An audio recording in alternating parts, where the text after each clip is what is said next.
For over 30 years I've stalked this land, and July 14th marked the first time I noticed the carnivorous plant growing beside the lake.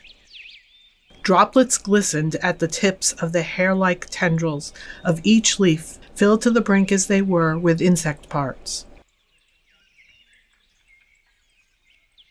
On this day, I celebrated round-leaved sundews.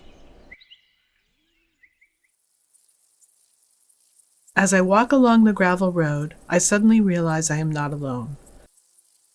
Oh, there are bees and birds and dragonflies and grasshoppers to admire.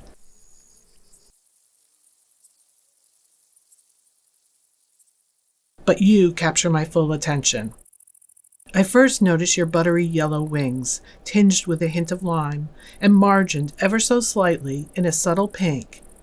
And then I see your bright green eyes as you focus in on which delectable choice to first taste. Fluttering as you go, up and down, suddenly you pause to suck nectar from one clover and then another. Then I notice the thick black border upon the top side of your wings. Why do you hide it, only allowing glimpses in a quick flash of flight? Perhaps you feel it will draw too much attention? If that's the case, I understand. For as it is, I see only you at first. And then a sibling, or is it a cousin? The relationship doesn't matter. What matters is that my eyes cue in and I realize I am encircled by you and all your kin. In fact, I no longer know which one you are, but that's fine, for it is more important that you've made me notice. What I thought was one butterfly becomes two, and then 5, and suddenly 7 of you gather upon the road where only moments earlier a few raindrops slipped from the sky and dampened the pebbles. For the first time, I begin to understand what puddling actually means as your extended mouthparts probe. The road that seems so dirty and dusty to me, you recognize as a source of the nutrients you seek. And though there isn't an actual puddle, mere raindrops appear to provide what you need, minerals to share with your gal. I thank you, clouded sulfur, for capturing my attention and allowing me to observe a few moments of your butterfly life. Over rocks and roots and bald granite faces, we climbed Pleasant Mountain. Along the way, pine sap, or Monotropa hypopetus, drew our attention. Mono meaning once, tropa turned, and hypopetus for its habitat under pine or fir. A parasitic thief, it steals nutrients from the roots of its host tree via a fungal intermediary. Emerging upon the ridge, a glance back through the pines of red and white revealed a peek at the Moose Pond Causeway. My companion's attention, however, shifted to the gold at his feet in the form of low-bush blueberries.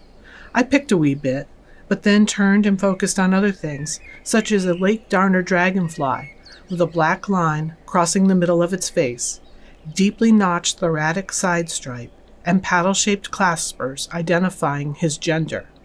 He and others whirred about us, their strong wing beats reminiscent of hummingbirds. A saw-like buzziness of snaps and crackles also filled the air, as pegs on hind femurs were rubbed against the edges of forewings, creating a sound known as grasshopper crepitation. Our time upon the ridge passed not in nanoseconds, for my guide was intent on his foraging efforts. Other berries, including lingen, also known as mountain cranberries, and huckleberries, were beginning to ripen. At last we reached the summit, where we always honored the once useful fire tower that still stands as a monument to an era gone by. The hazy view provided glimpses of Kearsarge, but Mount Washington chose to hide on this day.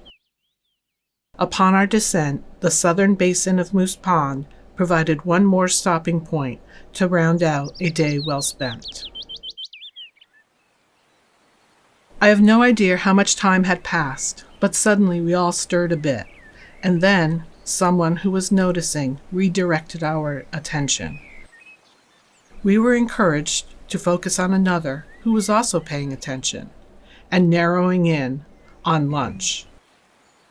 When the young heron flapped its wings, we were all sure the meal was meant to go. But thankfully the bird stayed and played with its food. Ever so slowly the fish was maneuvered into his mouth and swallowed. Down the throat it slid, and then feathers ruffled, rather like a chill passing through its body. Wing motion followed, but still the great blue heron stayed and stalked some more. A celebratory parade took place on September 22nd. The route followed the old course of the Saco River. Along the way, trees stood in formation, showing off colorful new coats. Upon some floats, seeds rustled as they prepared to rain down like candy tossed to the gathered crowd. My favorite musicians sported their traditional parade attire and awed those watching from the bandstand. Within a week, and a jweep, they flew down the route. Before it was over, a lone lily danced on the water and offered one last reflection. And then summer marched into autumn.